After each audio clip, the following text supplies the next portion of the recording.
प्यारे दोस्तों, मैं आपको शाफ्ट अलाइनमेंट का एक तरीका बताने लगा हूँ जो फेस एंड रिम के तरीके से ताल्लुक़ रखता है। उसी के ऊपर इसका जो है ये तरीका जो है अप्लाई होता है। इससे आप बहुत जल्दी कर लेंगे। आपको लेज़र अलाइनमेंट से भी जल्दी ये आप जो है ना रिजल्ट आपका आ जाएगा।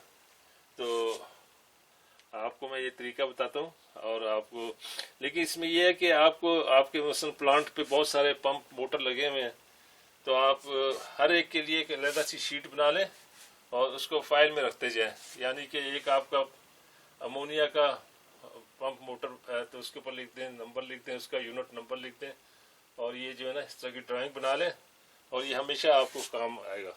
इसमें कोई भी खर्चा नहीं है आपने करना, सिर्फ एक आपको ग्राफ पेपर चाहिए और आपको एक तरह की ये ट्रांसपेरेंट शीट, ये जो प्लास्टिक की होती है, ये आप रख लें, इस पर की ये लकीर लगा लें, ठीक है ना, प्लास्टिक की तो ये तरीका कैसे आप अप्लाई करेंगे। फर्स्ट करें, ये कोई पंप मोटर है तो उसी तरह आपने कपलिंग डायामीटर लेना है। कपलिंग डायामीटर ये वो है जो जिसके ऊपर जो है डायल इंडिकेटर रोटेट करता है। ये डायामीटर वो है फेस के ऊपर,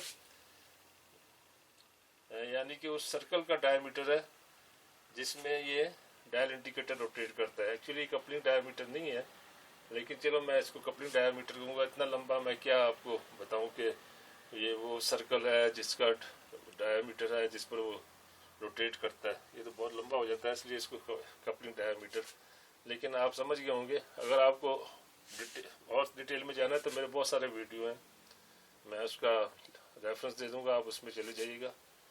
और L1 फर्ज करें हमारी है 200 मिलीमीटर और L2 जो है ये 300 मिलीमीटर है।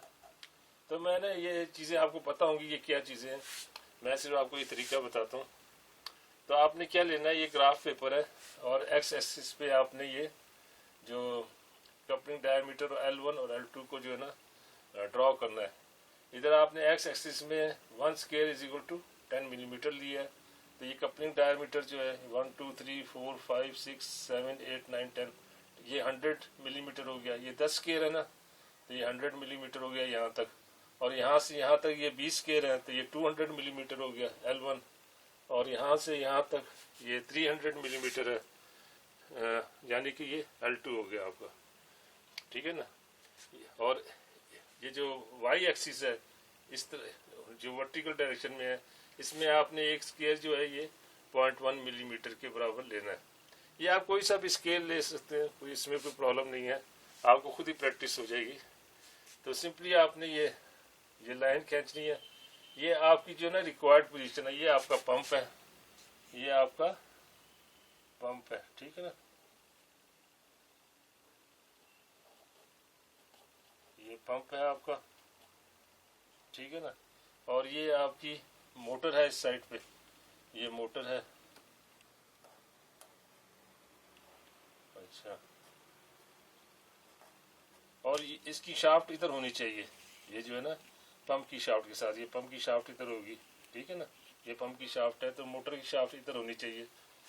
तो अब हम देखते, हमारे पास जो एंगुलर रीडिंग आपने लेनी है, ठीक है ना। एंगुलर रीडिंग आपकी क्या है, अच्छा ये आपकी एंगुलर रीडिंग जो है ये है 30। फर्ज करें ये है आपकी +30 या -30, से कोई फ़र्क नहीं पड़ता। तो अगर प्लस होगी तो आपने ऐड करना है, और अगर माइनस होगी तो आपने रिमूव करनी है इसमें। और 1 small division is equal to 0.01 millimetre.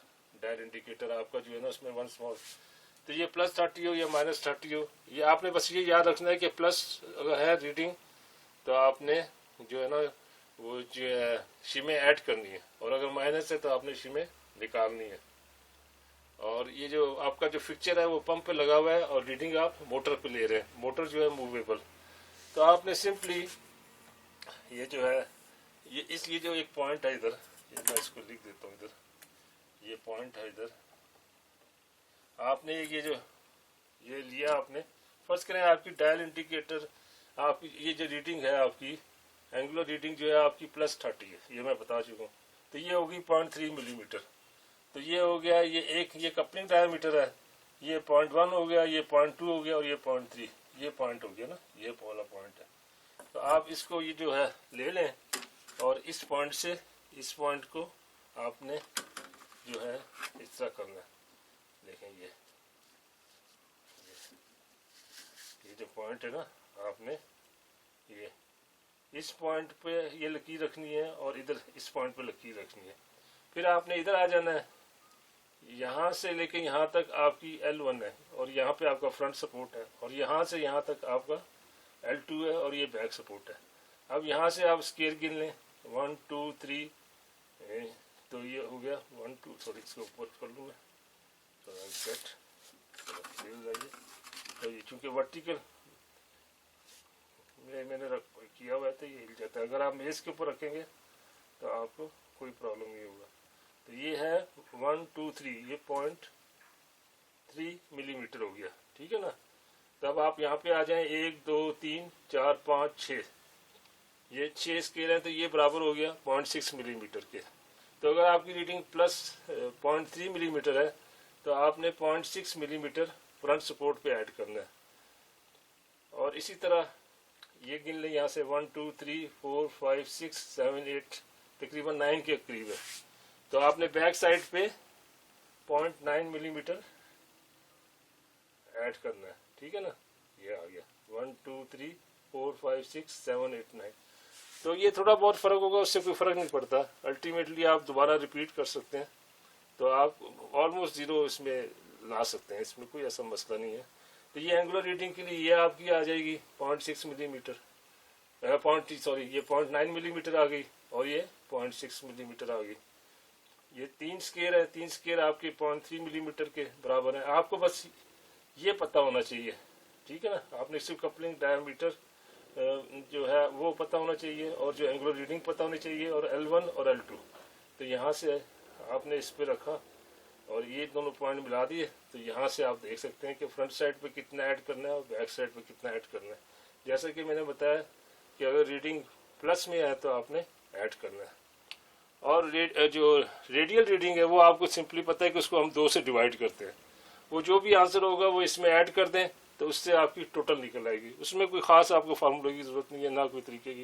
Radial reading को आपने सिर्फ 2 से डिवाइड करना है जो भी होगी। और ये आप बार बार यही जो पेपर है ना ये इस्तेमाल कर सकते हैं। ये देखें, आपको लकीर खींचने की यहाँ ज़रूरत नहीं है यूँ, तो वो आपका पेपर ज़ाया हो जाता है। तो आप बस ये एक ही पेपर बनाएं और जब भी आप इस यूनिट की अलाइनमेंट करें तो ये एक पेपर लें और ये आप जो है ना इस तरह का ये ट्रांसपेरेंट ये जो प्लास्टिक का ये जो पीस है इसमें ये लकीर खींच दें और आपको इसका आंसर पता चल जाएगा।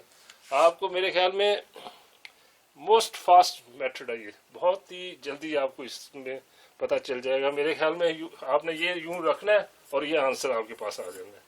तो ये लेज़र से भी ज़्यादा फास्ट है और इसमें आपका एक पैसा नहीं लगना। सिर्फ एक दफ़ा ये आपने बना लेना है ग्राफ और अपनी फाइल में रख लें। जितने भी आपके पास ये जो ट्रेटिंग इक्विपमेंट है उनके ये बना लें। ये जो ग्राफ है हर एक के बराबर, हर एक का कपलिंग डायमीटर फ़र्क होगा, L1 फ़र्क होगा, L2 फ़र्क होगा। तो उसके मुताबिक आप बना लें, हर यूनिट पर उसको नाम लिख दें और वो वर्का निकाला आपने और प्लांट पे लेके और वहाँ खड़े होके इसको फ़ौरन आपका आंसर आता जाएगा विदाउट एनीथिंग। ना आपने कोई पेन इस्तेमाल करना है, ना कुछ लिखना है, कुछ भी नहीं करना। थोड़ा बहुत अगर कुछ आपका नहीं करना है तो वो ये है कि जो रेडियल रीडिंग आएगी इसको आपने 2 से डिवाइड करना है और उसको इसमें ऐड कर लेना है। शुक्रिया दोस्तों, थैंक यू वेरी मच।